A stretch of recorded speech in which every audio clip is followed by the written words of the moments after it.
vinyl friends and vinyl community, it's Brian from Brian's Vinyl Records. It is Monday. It is time for another installment of Vinyl Editions, and it is drop 3 for Record Store Day 2020. The final drop of the original April drops. So I'm going to get into a little bit about how they handled things on my next podcast episode, which has been on hiatus since this pandemic hit because, well, I've had kids in the house a lot, and it's hard to record a podcast when you have 3 kids running around doing things. So anyway, we're going to talk a little bit about how Record Store Day was handled this year, what went well, what didn't go well, and my thoughts overall on what it was. And so check that out. Look for that in the coming days. I hope you'll enjoy that as well. You can just search Brian's Vinyl Records on your podcast app, and you should be able to find it there. Either way, I'll leave. I think the link is below in the description anyway, so check that out. So, Record Store Day Drop 3 has occurred. It was the one I was looking forward to most, and it was also the one that, I had the least amount of things that I really needed on. But the one was a really big one, and it was the one I wanted most of all out of anything from all 3 Record Store drops. So, we'll get to that. I'll show you what I picked up from Record Store Day this week. But first, I want to start with some other stuff that came in. So do you remember last week when I said, I spent a little much, and good thing that this week I wasn't going to spend as much because I only had 2 items on my list? The good news is I only have 2 albums on my list for Record Store Day, so I should get out fairly cheap. Yeah. And that didn't work out so well. Let's get to it. This is one I got from an online live sale on Facebook. This is Brandon Flowers, The Desired Effect. It is, I believe, his second solo album, but I could be wrong. It might be his first. I think it's his second, though, solo album. He, of course, is the singer from the band The Killers. I have never heard this, but I do like some Killers music, and the price was right on it, so I thought I'd give it a shot. It's in excellent condition, gatefold, and so yeah, I listened to it. I actually really dig it. It's pretty good stuff.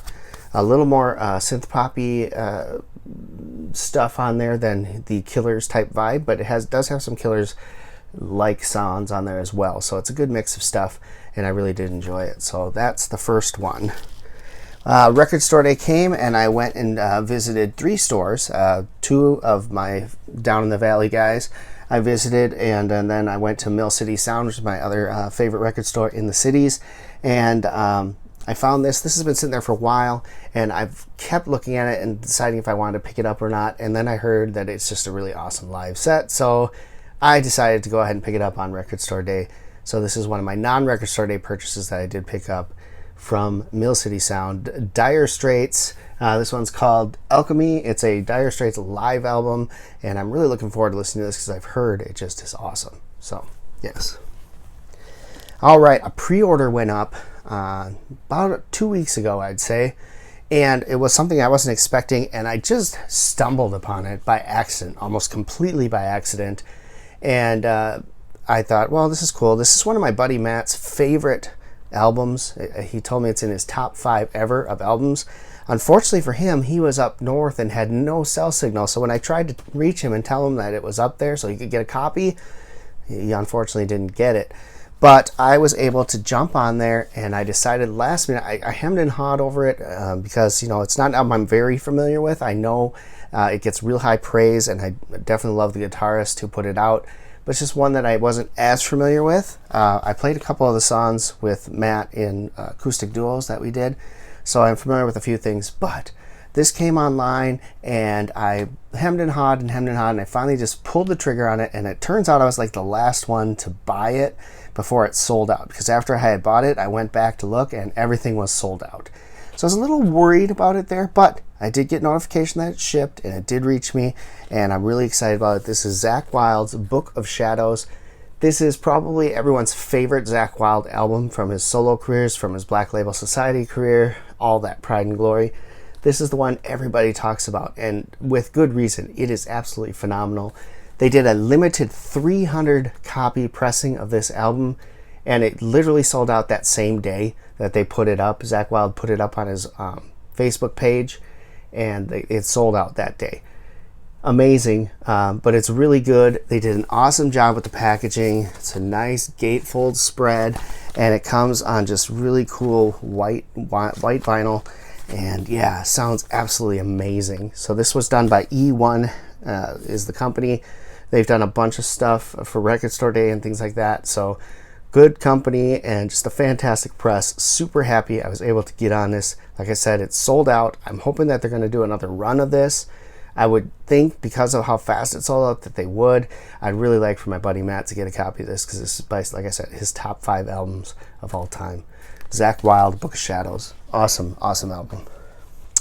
This one jumped down in price. Now, I've been wanting this album for a long time, and I just didn't want to pay what typically was about $30 for this album to get it, because I have the original pressing, or not original pressing, but I have the original album, and this was just kind of like a remix version of it with the original album, so I didn't need it, but I kind of wanted it because I wanted to hear what the remix sounded like.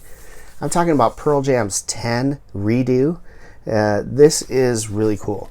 So it comes with both the original mix remastered and another disc that has a remix that Brendan Fraser did. I believe it was for the I want to say the 10th or maybe 20th anniversary of the album itself that they did the remix of it, but it's really cool. So just super happy to have this in my collection finally. Like I said, it's one of those that I wanted, but I didn't want to pay the price that it typically went for, so I decided when I saw it drop, I think it dropped down to 15 something, I picked it up right away. Definitely needed to have this in my collection. So Pearl Jam 10 Redo.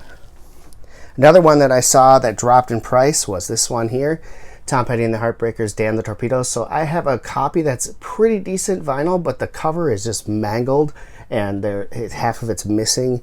Looked like it got water damage and stuck to another cover type thing. So I've been waiting to pick another copy of this up, and I just can't find a decently priced used copy.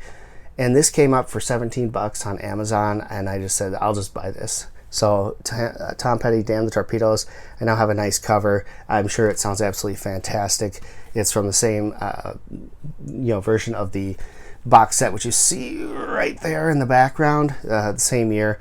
So those all sound phenomenal. I'm sure this sounds phenomenal too.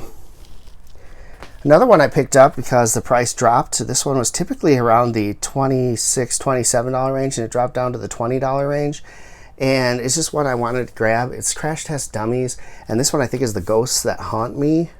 Yeah, The Ghosts That Haunt Me is the album title. And this one has a song Androgynous on here and Superman Song, which are both great tunes. And so I wanted to grab this for a long time. It's been in my wish list, and when I saw it dropped, I just had to pick it up. So Crash Test Dummies, The Ghosts That Haunt Me. Looking forward to spinning that one. And let's see. So down the valley, like I said, I went to both their locations. The first location I go to is the Maple Grove location, and the reason I go there is because the line's never as big. Now, that also means that they don't have as much product there, so I tend to get there early, and I'm usually pretty close to the beginning of the line. This year, I would think I was 7th in line for drop 1, 3rd in line for drop 2, and 3rd in line now for drop 3. Technically 2nd in line because the first two are father-son that go in together. So then after I get done there to get my main purchases, I run over to the one in Golden Valley, and typically I'll have something on order from them that I'll pick up there, and then I might see if they have something that I didn't get at the other one.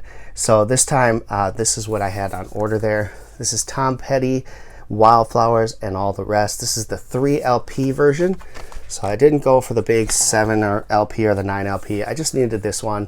I wanted the regular album plus the 10 extra songs that were supposed to be on the album. That's really all I needed. The rest of it I can listen to online, or if I want to, I'll get the CD with the bigger bonus stuff on it. It's mostly live stuff and then some alternate versions of the songs. So yeah, real happy to finally have this. I do have, obviously, this album in this, where is it? Right there. This box over there, but it doesn't have the 10 extra songs, and that's really what I bought this for. It was the 10 extra songs. Supposedly the same mix as the ones in the box, so if that's the case, it'll sound absolutely fantastic. Looking forward to listening to that.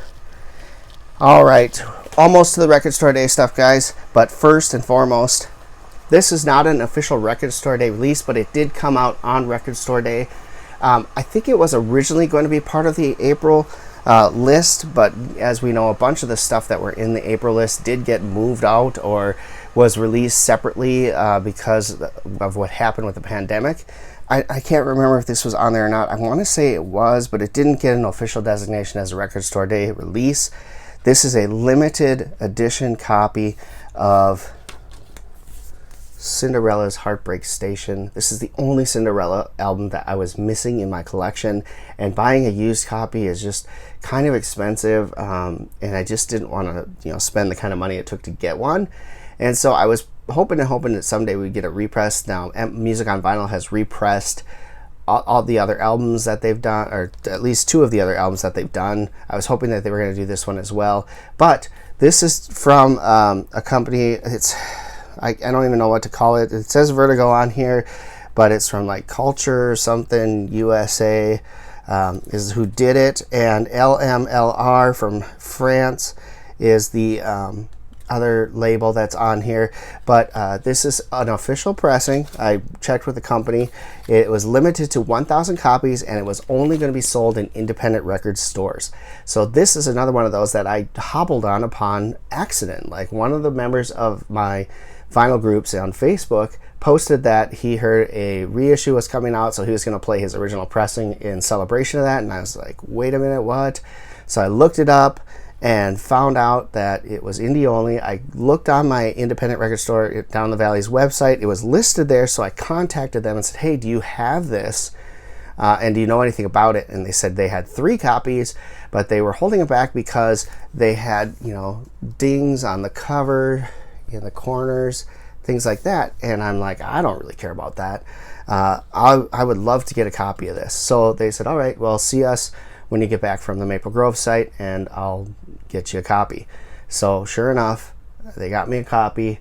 They thought it was an unofficial pressing, so I did a lot of research to figure out if it was or not. And the company that pressed it said this is an official release. It's not an unofficial pressing.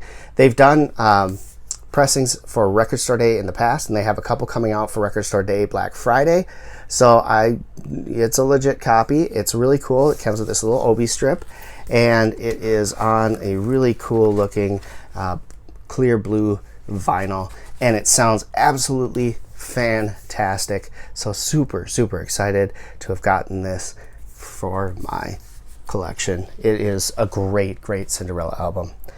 Let's get into it. Record Store Day. So I told you last week there are only 2 albums that I wanted, and that is what is true.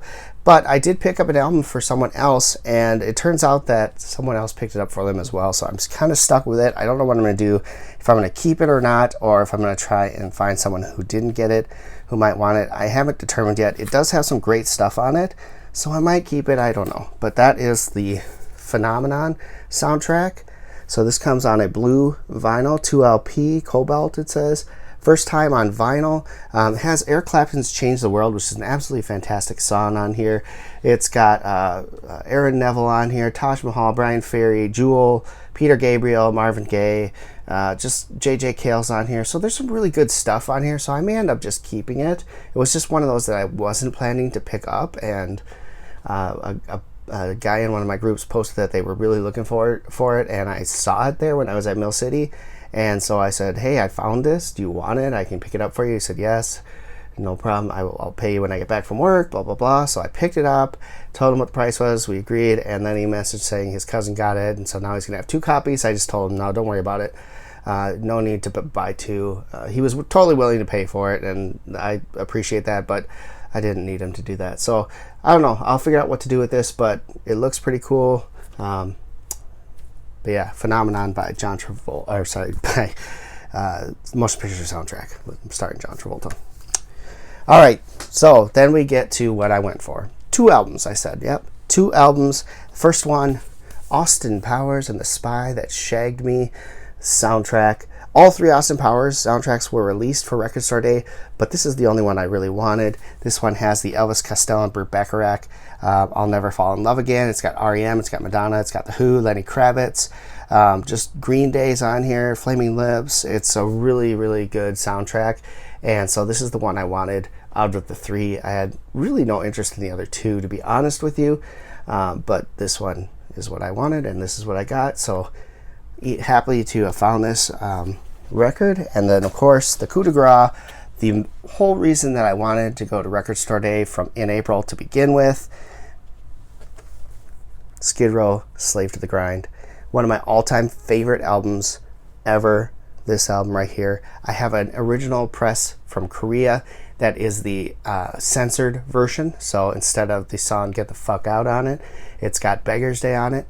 This is the full original explicit version with Beggar's Day also included on it. It is beautiful. This is some hard, just beautifully packaged. If you ever have bought an Analog Productions album, the packaging is very similar to that. Nice stiff cardboard. It's got, gloss finish on it. It looks just absolutely beautiful. The vinyl is on a really pretty opaque red. Just awesome job on this, and it sounds absolutely amazing. So Run Out Groove did this one, and they did a phenomenal job on it. I cannot praise it enough. It is awesome. Bonus tracks are Beggar's Day, which is the last song on side 2 of disc 1, or sorry, side 3 of disc, so it'd be side 3, disc 2, side 1, which so it comes after Wasted Time, which is the official ending of the album. So kind of cool to have that. They also include Holiday in the Sun cover by Skid Row, and then Get the Fuck Out live at Wembley, which I believe also can be seen on their video Roadkill, if I'm not mistaken, and then Delivering the Goods, which is also found on B-Side Ourselves, the covers album that they did. So that has Rob Halford on it. Very good live version of that song from Judas Priest. So there you have it. This was the one. This was the main event for me the whole time. If anything else on the list I didn't get, it wouldn't have mattered as long as I got this.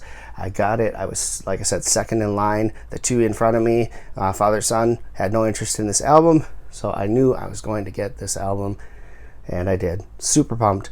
Awesome. Record Store Day, complete success. So there you have it. That is my overkill for this last week. I also picked up the Grateful Dead box set for someone as well, which really hit my wallet hard, but they paid me right away for it, so I'm okay. But yeah, just really fun Record Store Day stuff.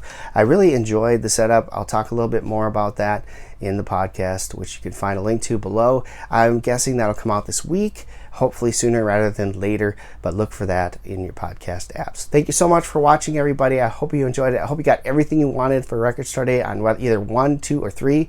Either one. We still have one more Record Store Day to go. Black Friday Record Store Day is coming up. For me, a little underwhelming, I'm going to be honest. Not a whole lot on there that I really want, and nothing that I couldn't live without. So I'm probably going to go a little later than normal to that one because it's just not something I need. But who knows? As it gets nearer, I might get a little hoppy and want to go early like I normally do. It's a fun time. All right. Thank you so much for watching. Give it a thumbs up if you liked it. Leave a comment below. Did you get everything you wanted for on any of the 3 drops on Record Store Day? Is there anything you missed? Let me know. And if you're new, please hit that subscribe button. Thank you so much for watching. And until next time, keep spinning vinyl, friends.